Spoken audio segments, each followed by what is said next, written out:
오늘 하나님 말씀은 징계에 관해서 우리에게 가르쳐 주십니다. 우리가 이 세상을 살다가 보면 정말 힘들고 어려운 일들을 겪을 때가 있는데, 때로는 그것이 하나님의 징계일 수도 있고, 또 혹은 연단일 수도 있고, 마귀가 우리를 시험하는 것을 하나님께서 섭리 가운데 어느 부분을 허용하게 되는 경우도 있습니다.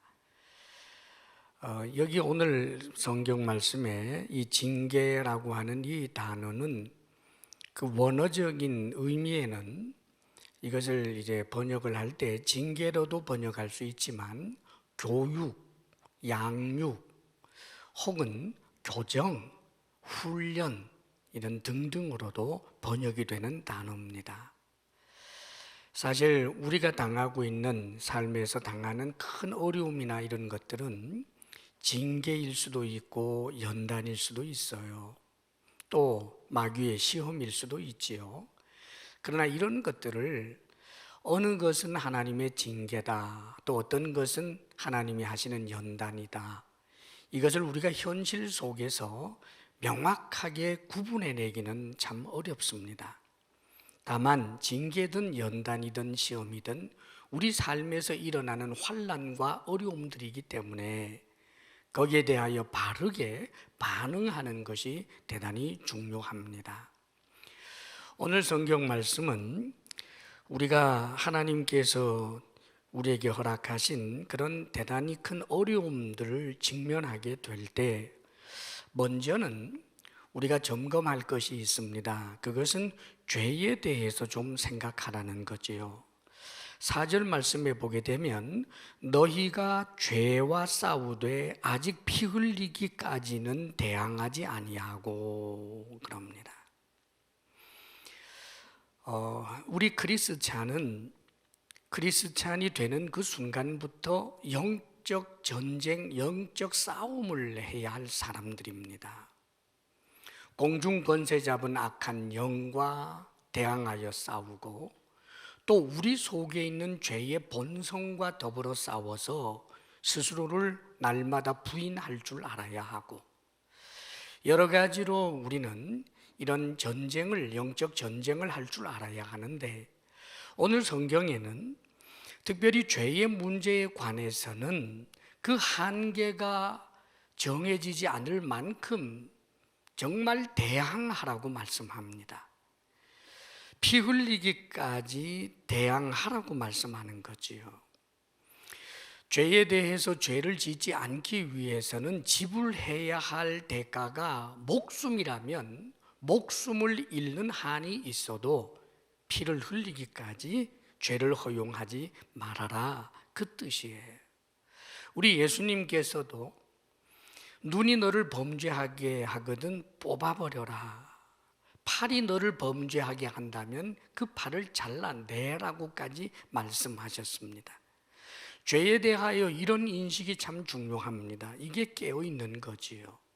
그 연장선상에서 우리에게 징계나 혹은 연단이나 시험이나 우리의 삶에 큰 어려움이 오게 될 때 우리는 어떻게 반응해야 할까? 중요한 것은 주의 징계하심을 가볍게 여기지 말아라, 경히 여기지 말아라 라고 먼저 말씀해 주십니다. 사랑하는 여러분, 내 삶에 엄청난 어려움이 개인적으로나 사회적으로나 임하게 될 때 이것을 경히 여기지 않는다라고 하는 것은 자기 자신을 돌아보며 교정하고 수정하게 되는 자세를 갖는 걸 말해요. 하나님께서 왜 징계하실까요? 징계의 그 목적은 징계 자체에 있지 않아요.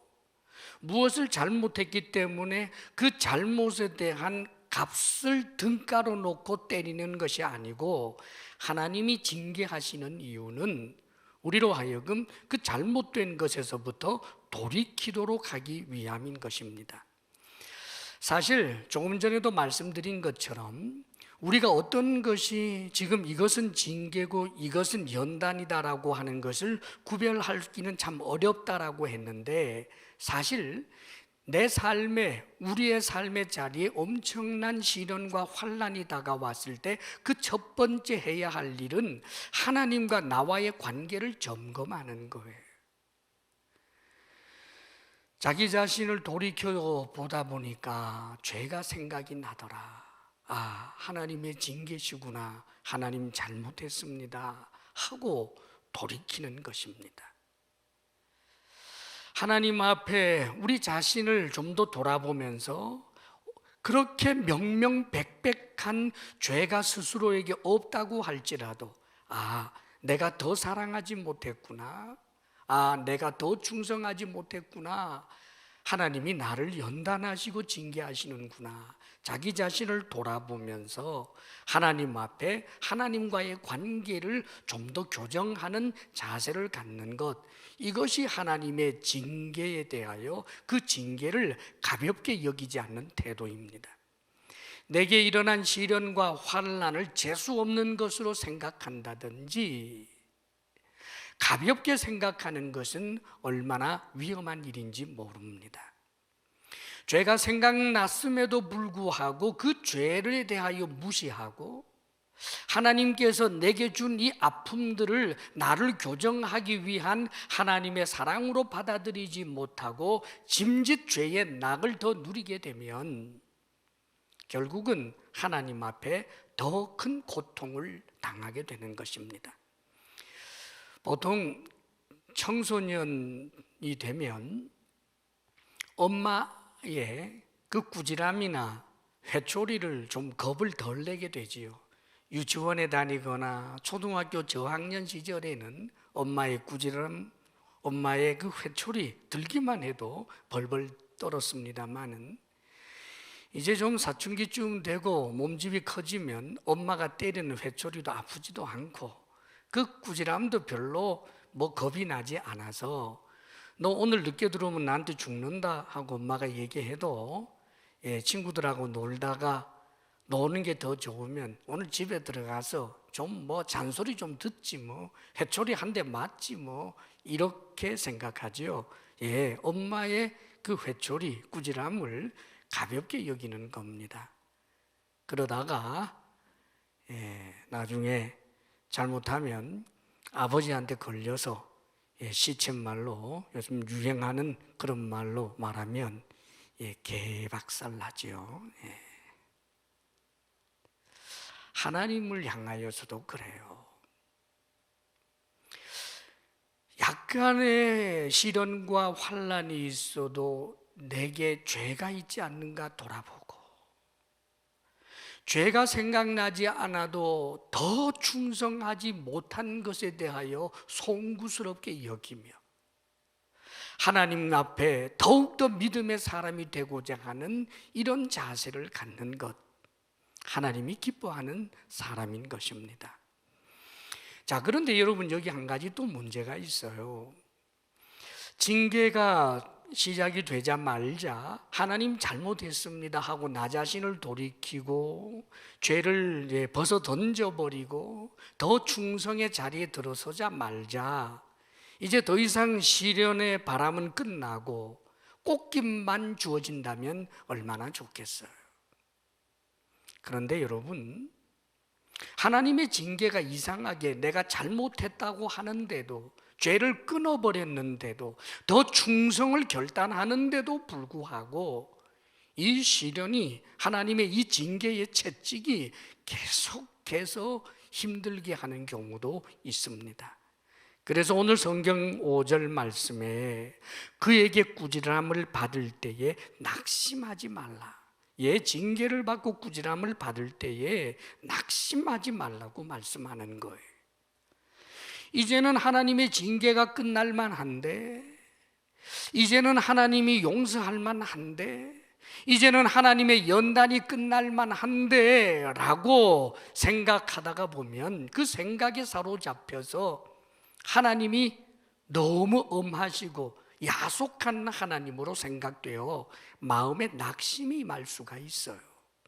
사랑하는 여러분, 주의 이름으로 권합니다. 결단코 낙심에 빠져서는 안 됩니다. 이 낙심이란 정서적인 반응인데, 특별히 절망감이라든지 거부감이 아주 강력해지는 그런 이 정서적 상태, 이를테면 하나님을 향한 원망과 불평, 야속함이 가득해져서 하나님을 향한 기대를 접어버리게 되는 것, 자기 자신을 향하여서도 말로 할 수 없는 그런 혐오감이 들고 자존감이 완전히 무너져 버리게 되는, 자신에게도 기대하지 않고 하나님에게도 기대하지 않는 그런 마음의 상태가 낙심이라고 하는 마음이에요. 그러므로 사랑하는 여러분, 막 낙심에 접어드는 것을 그대로 내버려 둬서는 안 됩니다. 그것은 영적 암입니다. 낙심에 빠져드는 것을 그대로 내버려 두게 되면, 사랑하는 여러분, 그 마지막에는 영광이 없습니다. 비참만이 남을 뿐이에요. 환경이 어렵다고 해서 낙심에 빠지면 환경의 문제가 해결되는 것이 아닙니다, 여러분. 성경에 보면 낙심에 빠졌기 때문에 영광스러운 그 길을 가지 못하고 참으로 비참해져 버린 그런 내용들이 많이 있어요. 특별히 여러분, 이스라엘 백성들이 출애굽을 해서 광야 생활을 1년 이상 하면서 드디어 이제 가나안 초입에 당도하게 되지요. 거기에 많은 어려움들도 있었단 말입니다. 자, 그런데 여러분, 거기에서 12 정탐꾼을 보내서 그들의 보고를 들으면서 이스라엘 백성들이 보였던 반응이 있습니다. 밤새도록 통곡하고 울부짖고 난리가 났어요. 이것이 회개의 눈물이었다면 얼마나 좋았겠습니까마는, 하나님을 향한 원망, 우리는 이제 망했다라고 하는 자신의 무기력음으로 인한 그런 눈물, 그 이상도 이하도 아니에요. 하나님께서 그 눈물을 보시면서 닦아줄 만한 그런 눈물이 아니었다는 말이지요. 낙심으로 말미암은 이 눈물, 결국은 하나님을 향한 기대를 접어버리고 자신들이 스스로 장관 하나 세워서 이집트로 돌아가자고, 우리로 말하면 신앙에서부터 떠나는 걸 말하지 않습니까? 사랑하는 여러분, 낙심은 이렇게 무서운 거예요. 개인적인 것도 마찬가지입니다. 성경에 보면 하나님이 주신 큰 은사가 있고 영광의 길을 갈 수 있는 사람이 정말 부끄러운 구원 간신히 얻은 사람, 그런 분의 이야기가 기록이 되어 있어요. 성경에 롯이라고 하는 사람이 있습니다. 아브라함이 큰 의뢰를 입었지만 아브라함과의 혈연 관계를 통하여 그에게도 참으로 은혜가 임했습니다. 아브라함과 함께 하면서 살아계신 하나님을 알게 되고 하나님을 의지하는 믿음도 이 롯도 함께 가지게 된 거예요. 그가 잘못된 선택을 해서 소돔 성에 들어가서 살게 되었습니다마는, 그런데 여러분, 그 속에서도 그래도 나름대로 하나님을 향한 믿음이 있었기 때문에 소돔에서 살고 있는 이 롯을 성경은 그래도 의인이라고 불러줬어요. 근데 여러분, 이 잘못된 선택에 대한 하나님의 징계가 온 사회적으로 임하는데, 물론 롯 한 사람을 향한 것이 아닙니다. 그것은 징벌이었지요.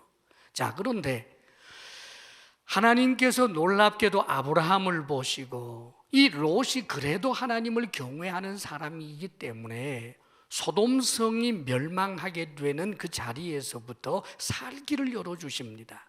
천사를 통하여 이 롯을 구원해 주지 않습니까?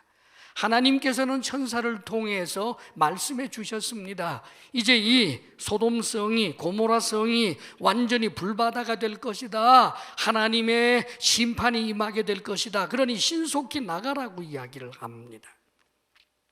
시간이 임박한 그때에 이 롯이 저 먼 데까지 도망을 가는 것이 불가능하다라고 생각이 되고 두려워져서 저 가까운 데 있는 동네, 작은 동네 소알성에 들어가게 해달라고 부탁을 합니다. 그런데 여러분, 놀랍게도 하나님께서는 이 롯의 요구를 들어주십니다. 그래, 멀리까지 가지 말고 저기 보이는 작은 마을 저 소알성으로 들어가라. 그러면 저 소알도 내가 너를 봐서 절대로 멸절하지 않겠다, 심판하지 않겠다 약속해 주셨어요. 그래서 그가 소알에 들어가는데 그런 과정에서 그의 아내는 뒤를 돌아보므로 소금 기둥이 되어버렸고, 하나님의 맹렬한 심판의 밤이 지난 다음, 그 다음 찬란하게 뜨는 햇살과 더불어 소돔 고모라 성 쪽을 보게 되니까 완전히 하나님의 심판에 의해서 멸망해 버렸고, 정말 연기만 계속해서 솟구쳐 오르는 무시무시한 광경을 보지요. 그런데 여러분, 이 롯이 그 소알성에서 나와요. 그리고는 산으로 올라가서 동굴 속에 들어가 버리고 맙니다. 왜요? 낙심했기 때문이에요. 소알성이 안전하다고 믿어지지 않기 때문입니다. 하나님이 소알성을 지켜주시겠다고, 절대로 심판하지 않겠다고, 너를 보아서 심판하지 않겠다고 하신 약속의 말씀도 있었지만, 그러나 그는 낙심했기 때문에 하나님의 이 약속의 말씀이 깊이 들려오지도 않았고, 그래서 굴 속에 들어가서 삽니다. 하나님을 향한 기대가 접어지는 거예요. 만일 롯이 소알성에 살면서 나같이 미천한 자를 하나님이 사랑하셔서 이 소알성을 무너뜨리지 아니하시고 심판하지 아니하셨다, 저 소돔과 고모라 성에 역사하신 그 하나님이 천사를 통하여 자신에게 주었던 그 메시지와 간증을 전하면서 믿음의 대장부로 오히려 소알성 안에서 사람들과 접촉하면서 축복의 통로로 살아갈 수 있었을 텐데, 두려움과 함께 찾아온 이 낙심은 그가 굴 속에서 전전긍긍하며 살게 했습니다. 하나님을 전적으로 부인하는 자도 아닙니다. 하나님을 믿기는 믿습니다. 그러나 너무나 연약해서 하나님에 대한 기대가 거의 없는 사람, 이도 저도 아닌 사람, 간신히 부끄러운 구원만 얻는 사람, 남에게 기여를 전혀 하지 못하는 사람, 그 굴 속에서 일어난 일은 결국은 제대로 된 교육을 받지 못한 딸들이 술 취하게 하고, 아버지가 의식하지 못하는 가운데 동침하여 딸들로 하여금 아이를 낳게 하는 큰 비극만이 임했을 뿐입니다. 사랑하는 여러분, 낙심은 우리에게 유익이 되지 않습니다. 낙심으로 인한 자기 연민 아무 의미 없습니다. 낙심으로 인하여 하나님을 향한 기대를 접는 것, 가장 위험하고 어리석은 일입니다. 사랑하는 여러분, 어떤 시련, 어떤 어려움, 개인적으로 내게 덮친 것이 아무리 억울하게 보인다 할지라도 결단코 낙심하지 말기를 주의 이름으로 축원합니다. 낙심하지 않고 우리가 어떻게 해야 할까요? 하나님께서 주시는 그 징계를 가볍게 여기지 않고 우리는 어떻게 해야 할까요? 성경은 이렇게 가르쳐 줍니다. 우리에게 임하는 징계나 어려움들, 시련이 있을 때, 하나님이 나를 상속자로 대우해 주시는구나, 그렇게 상황을 해석하라고 가르쳐 주십니다. 내게 일어난 이 어려운 일들을 오히려 하나님이 나를 상속자로 대우해 주시는 것이다 라고 해석하라는 말입니다.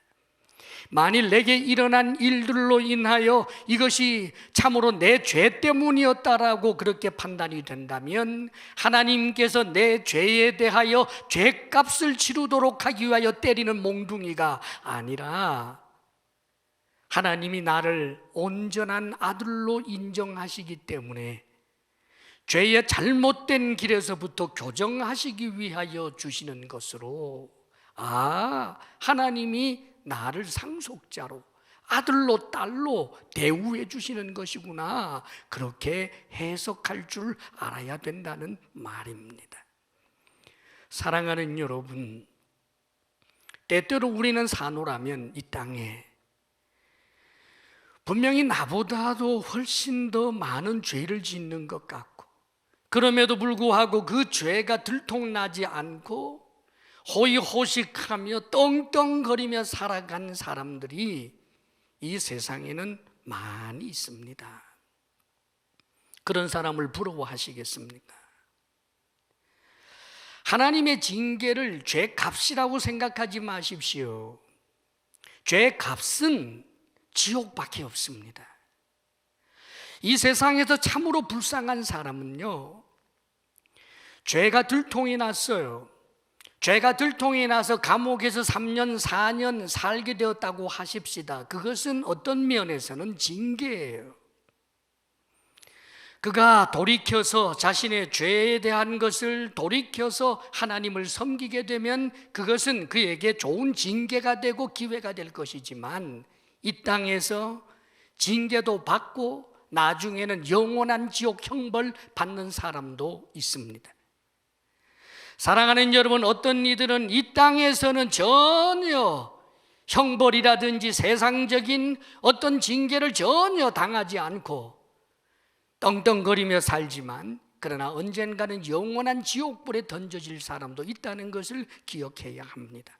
그러므로 사랑하는 여러분, 내게 당하고 있는 시련과 어려움들이 있을 때마다 나 자신을 돌아보아 죄가 있다고 생각하면 회개할 것이고, 하나님께서 나를 아들로 대우해 주신다 감사할 것이요, 돌이켜보면 큰 죄가 생각이 나지 아니하면 더욱더 충성하리라, 더욱더 하나님 앞에 바른 믿음 생활하리라 결단하노라면, 사랑하는 여러분, 하나님이 나를 더욱더 연단하시기 위하여 이런 시련을 주시는구나, 하나님 감사합니다 할 수 있는 것이 되는 것입니다.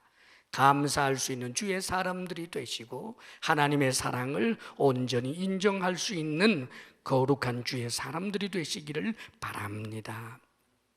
그리고 또 한 가지는, 더 나아가서 이런 어려움들과 고통은 하나님이 나를 자녀로, 상속자로 대우해 주시는 것이라고 해석할 줄 안다면 우리가 가져야 할 믿음이 있습니다. 그것은 하나님께서 이런 모든 일을 통하여 나에게 유익을 주시기 위함이다라고 하는 믿음입니다. 오늘 말씀 보게 되면 10절에 이런 내용이 있어요. 우리 10절 말씀 같이 한번 읽어볼까요? 10절입니다. 시작.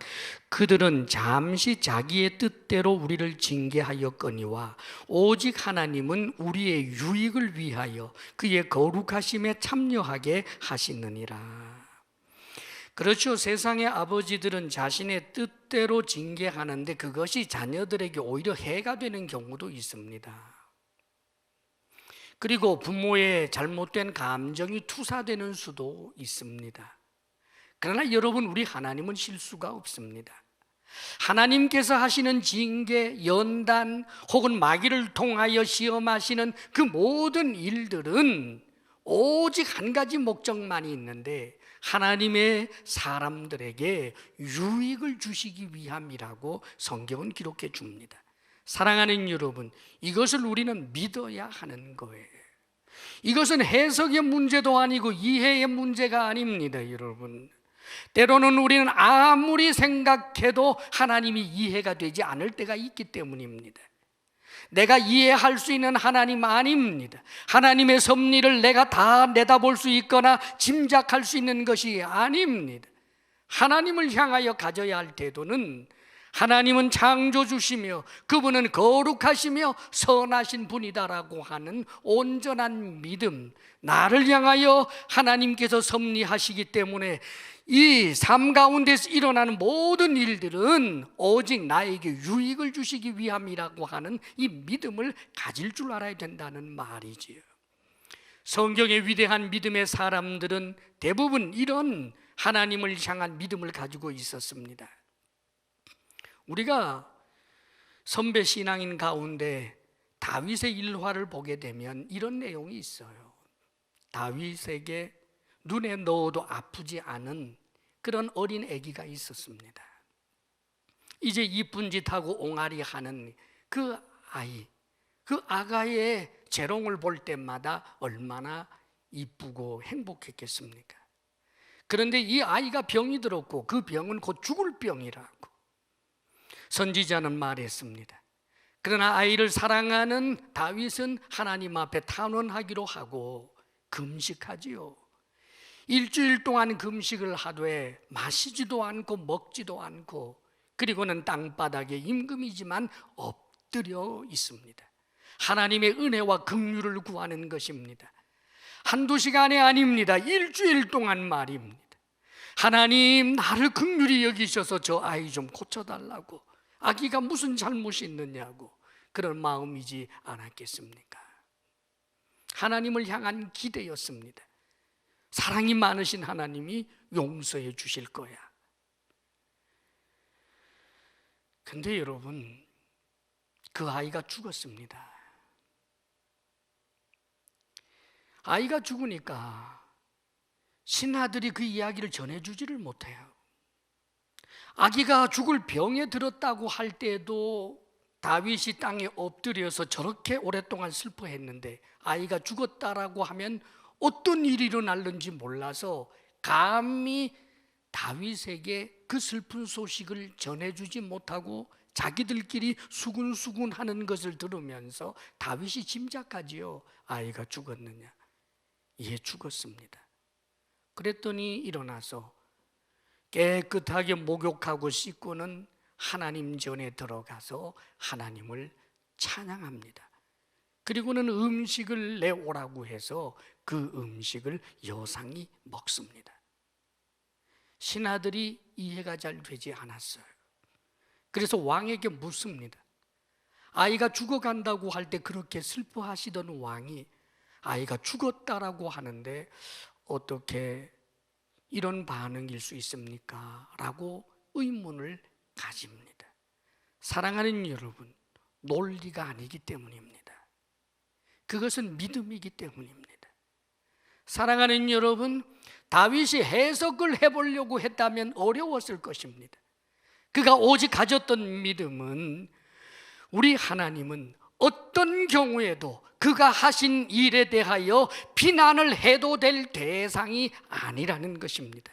그분은 창조주시며 그분이 하시는 일은 그분이 하신 일이기 때문에 선하다라고 믿는 것입니다. 하나님께서는 우리를 향하여 선하신 뜻이 있고 우리에게 유익을 주시기 위한 하나님이라고 하는 사실을 믿었기에, 사랑하는 여러분, 오히려 다윗은 낙심하지 않고 하나님을 찬양하는 자로 굳게 설 수 있었던 것입니다. 때때로 많은 이들이 낙심할 이유를 찾습니다. 내가 이렇게 충성했는데 어떻게 이럴 수가 있습니까? 내가 이렇게 노력했는데 하나님 어떻게 이럴 수가 있습니까? 사랑하는 여러분, 그렇게 하나님께 접근하는 것이 아닙니다.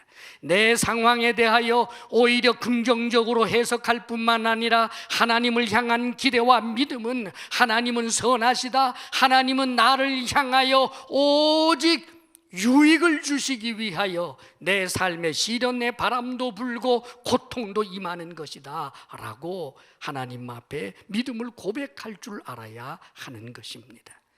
사랑하는 여러분, 현재 우리는 코로나 바이러스라고 하는 참으로 엄청난 시련의 바람 앞에 있습니다. 이것을 여러분들 우리의 논리를 가지고 어떤 해석을 해보려고 하겠습니까?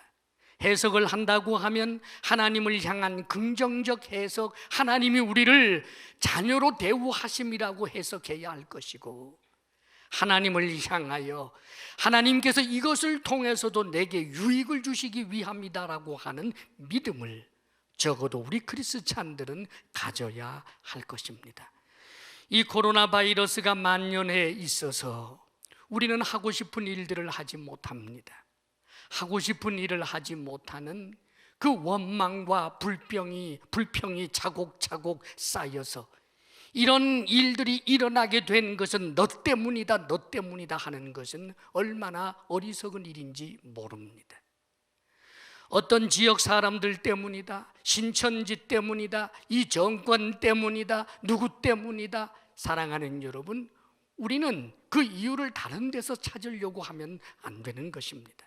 스스로 돌이켜보면서 내가 전날에 하나님 앞에 더 성실하게 예배자가 되지 못한 것을 하나님 앞에 고백하고, 자유롭게 봉사할 수 있는 기회에 더 열심히 봉사하지 못했던 것을 아파하면서, 앞으로 하나님 다시 기회를 주신다면 더욱더 영과 진리로 예배드리는 사람, 모여서 드리는 그 예배를 목숨처럼 소중히 여기겠습니다.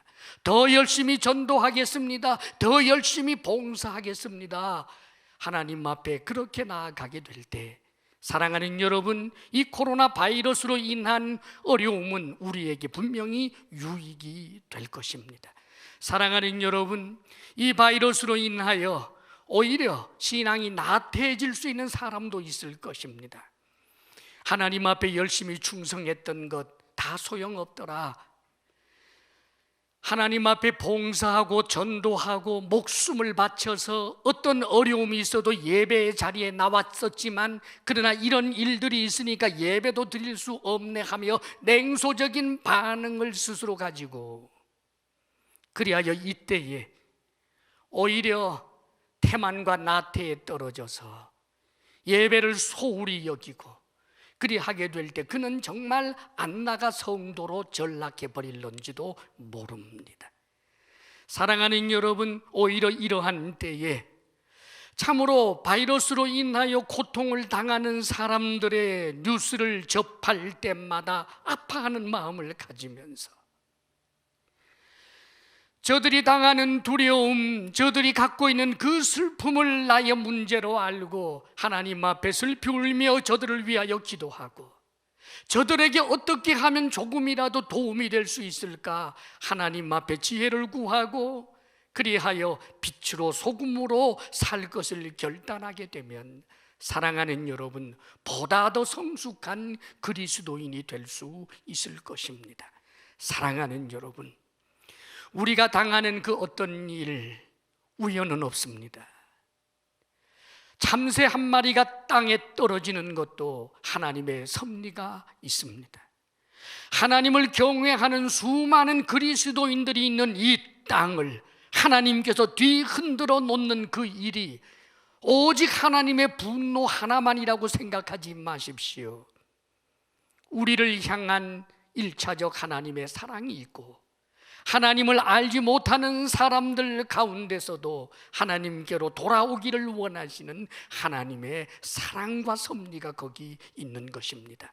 그러므로 사랑하는 여러분, 이럴 때일수록 성도 간에 서로를 돌아볼 줄 알게 하시고, 여러분들이 경건의 능력을 더욱더 키워내며 하나님 앞에 바르게 응답함으로 합력하여 선을 이루시는 그 놀라운 일이 여러분에게 임하게 되기를 주의 이름으로 축원합니다.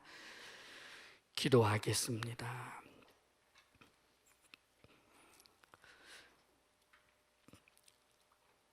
아버지 하나님,